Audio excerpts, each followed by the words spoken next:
आजची उद्योगनगरी न्यूजला subscribe, bell आयकॉनला प्रेस करा, लाईक, कमेंट आणि शेअर करा.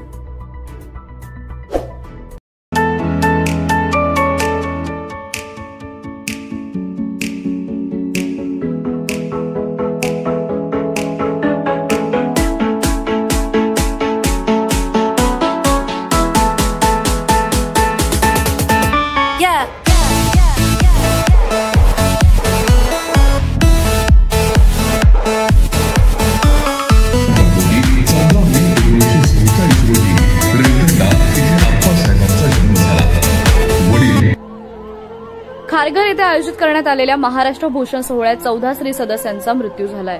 नियोजन शून्य असणाऱ्या या पुरस्कार सोहळ्यातील घटनेला राज्य सरकार जबाबदार असून मुख्यमंत्र्यांनी 5 लाख रुपयांची मदत जाहीर करून बोळवणं करण्याचा प्रयत्न केल्याचा आरोप काँग्रेसनं केलाय. या घटनेतील मृतांच्या वारसांना सरकारने 1 कोटी रुपयांची मदत द्यावी, तसेच सरकारी सेवेत कुटुंबातील सदस्याला नोकरी द्यावी अशी मागणी काँग्रेसचे प्रदेश प्रवक्ता नासिर हुसेन यांनी पत्रकार परिषदेत केली आहे. यावेळी नासिर हुसेन यांच्या समवेत नवी मुंबई जिल्हा प्रवक्ता रवींद्र सावंत, बाळासाहेब गायकवाड उपस्थित होते.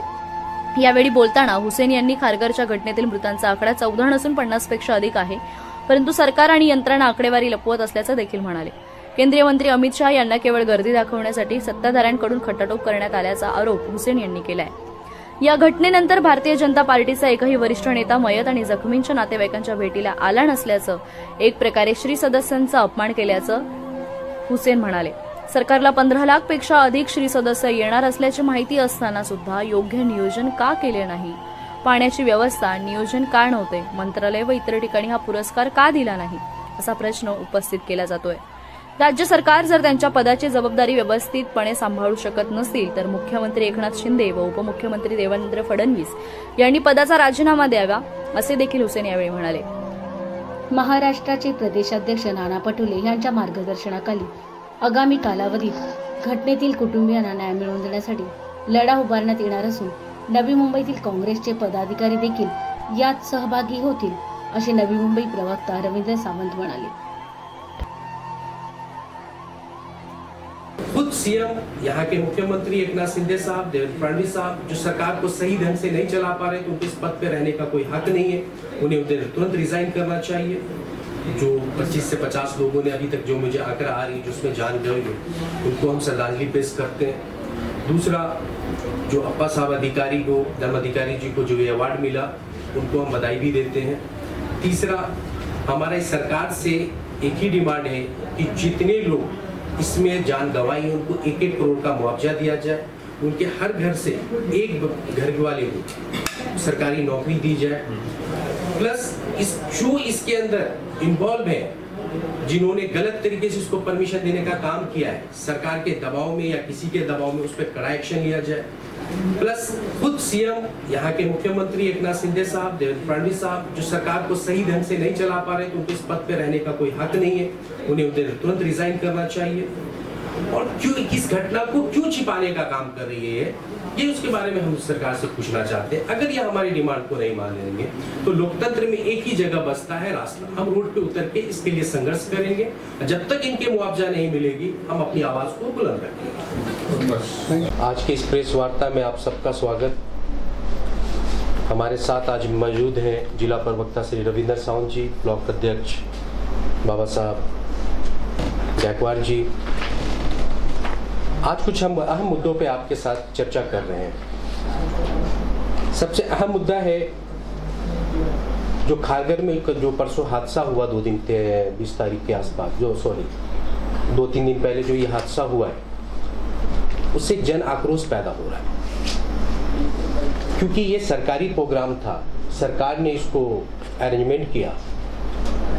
अभी तक सरकार ने जो आंकड़ा दिया है उसमें लगभग 15 से 14 लोग देहांत किए, जबकि हमारे सूत्रों से पता चल रहा है कि 50 से ज़्यादा लोग उसमें देहांत कर चुके हैं. 200 से ज़्यादा लोग जख्मी हैं अभी भी, उसमें से 80 लोग अभी भी हॉस्पिटलाइजेशन में. तो सबसे पहले तो मैं अप्पा साहब को इसके लिए धन्यवाद देता हूँ, उनको बधाई भी देता हूँ कि महाराष्ट्र भूषण उनको अवार्ड दिया गया.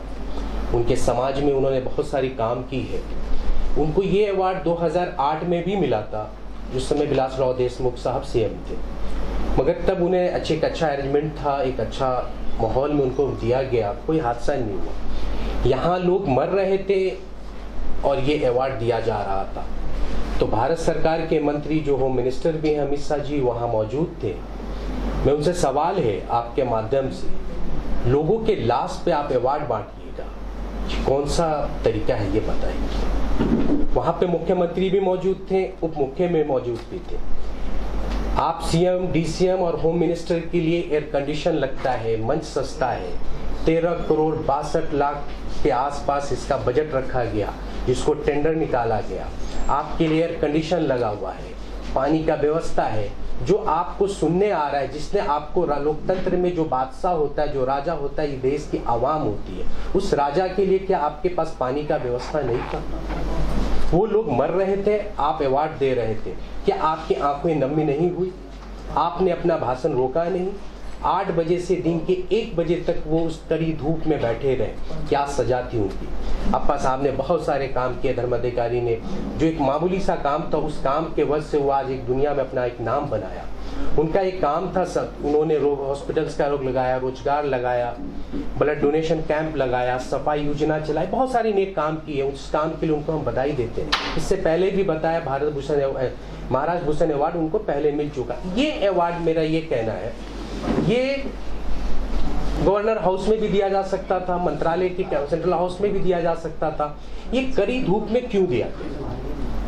इसके पीछे कौन लोग हैं? आप लाखों लोगों को जब बुलाते हैं तो उसके लिए मेडिकल कैंप होना चाहिए, उनके लिए पीने का व्यवस्था होना चाहिए, उनके ऊपर छत होना चाहिए, उनको साया देना चाहिए, ना कि उनके मौत के घाट उतार देना चाहिए। आज उनकी आत्मा खुद भी रो रही होगी अप्पा साहब की, कि ये लोग आज उनकी सेवा की वजह से वो आज इस दुनिया में नहीं रहे।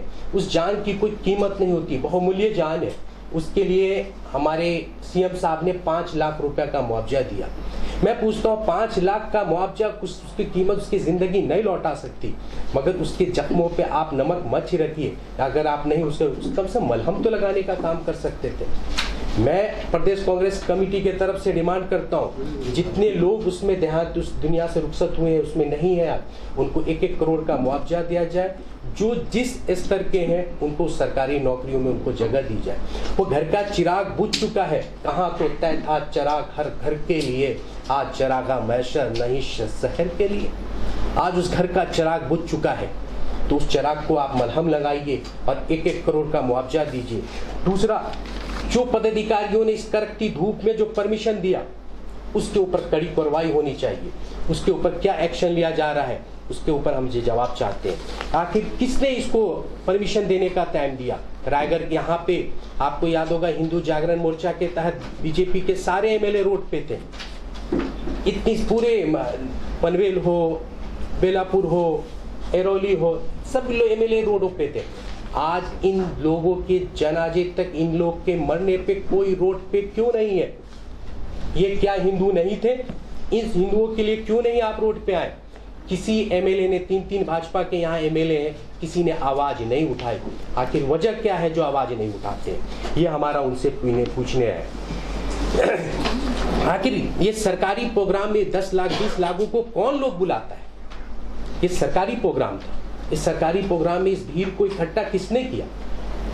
क्योंकि ये संस्था की तरफ से प्रोग्राम नहीं था, किसी पॉलिटिकल पार्टी की तरफ से प्रोग्राम नहीं था। तो सरकार ने अगर बुलाया है तो सरकार की पूरी जिम्मेदारी थी उनकी सुरक्षा भी करना, पर उन्होंने क्यों नहीं किया?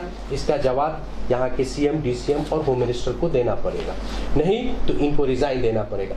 आज नाना पटोले साहब ने कल ही लेटर दिया है, असेंबली को तुरंत बुलाया जाए, इस पर चर्चा किया जाए। ये असेंबली बुलाने से भी भाग रहे हैं। आखिर चर्चा करने से क्यों भाग रहे हैं? इसका हमारे 2-3 बातों का इनसे जवाब देना है। 2-3 मुद्दे आपके सामने रखें। ये 13 करोड़ 62 लाख 51 हजार का जो टेंडर हुआ है, मुझे मेरे नजर में ये पूरा घोटाला स्कैम नजर आता है। ये पैसा किसके खजाने में गया है, किस अधिकारियों को गया है, उस पर जांच होनी चाहिए। अगर इसी मुद्दे पे आपकी कोई सवाल हो तो आप हमसे पूछ सकते हैं। आज आपण या इथे पत्रकार परिषद आयोजित केली आहे। महाराष्ट्र प्रदेशचे प्रवक्ते नासिरजी हुसेन यांनी ही पत्रकार परिषद नवी मुंबई जिल्ह्यामध्ये आयोजित केलेली आहे। रविवारी दिनांक 16 एप्रिल रोजी खारघर येथे जो आयोजित महाराष्ट्र भूषण पुरस्कार आयोजित केला होता, त्या सोहळ्यात 14 जे लोक होते, स्त्री सदस्य होते, त्यांचा मृत्यू झाला, त्यांना सर्वप्रथम भावपूर्ण श्रद्धांजली आम्ही वाहतो काँग्रेस पक्षाच्या वतीने. ही फार मोठी दुर्दैवी घटना नवी मुंबईत झाली, महाराष्ट्रात झाली, की असा हा कार्यक्रम महाराष्ट्रात होणं आणि ह्या कार्यक्रमाला असं जे सुनियोजित कार्यक्रम होता असं म्हणता येईल आपल्याला. आणि मुख्यमंत्री आणि गृहराज्यमंत्री आपल्या देशाचे अमित शाह साहेब आलेले आणि अशा कार्यक्रमामध्ये एवढ्या लोकांना चेंगराचेंगरी झाली, अजून आकडा सिद्ध होत नाही आहे. आणि त्याच्यामध्ये आज आपण पाहिलं असेल काही हॉस्पिटलचा अहवालही आला आहे की ते पाणी आणि अन्न यामुळे त्यांचं प्राण गेलेलं आहे. आणि काही जर आपण फोटो व्हॉट्सअपवर पाहिलं तर अमित शहा आणि काही आपले मंत्री, महाराष्ट्र मुख्यमंत्री चांदीच्या ताटात बाजूला टेंटमध्ये जेवत आहेत. हे असे व्हॉट्सअपवरचे फोटो पाहिले तर तुम्हाला बघा, आता पत्रकार बंधूंना माहीत असेल आपल्याला. म्हणजे अशा परिस्थितीमध्ये भाजपचा एकही पदाधिकारी म्हणा किंवा उपमुख्यमंत्री फडणवीस साहेब म्हणा किंवा कोण त्या तिकडे यांना मृत कुटुंबांना च्या नातेवाईकांना किंवा हॉस्पिटललाही आले नाही आहेत. ह्या सर्व गोष्टीवरती नाना पटोले साहेबांनी आज आवाज उठवलेला आहे. याचे सर्व विस्तृत कल्पना म्हणजे विस्तृत सगळी माहिती आदरणीय आमचे जिल्हा आपले याचे प्रदेश प्रवक्ते नासिरजी हुसेन आपल्याला देतील. नमस्कार.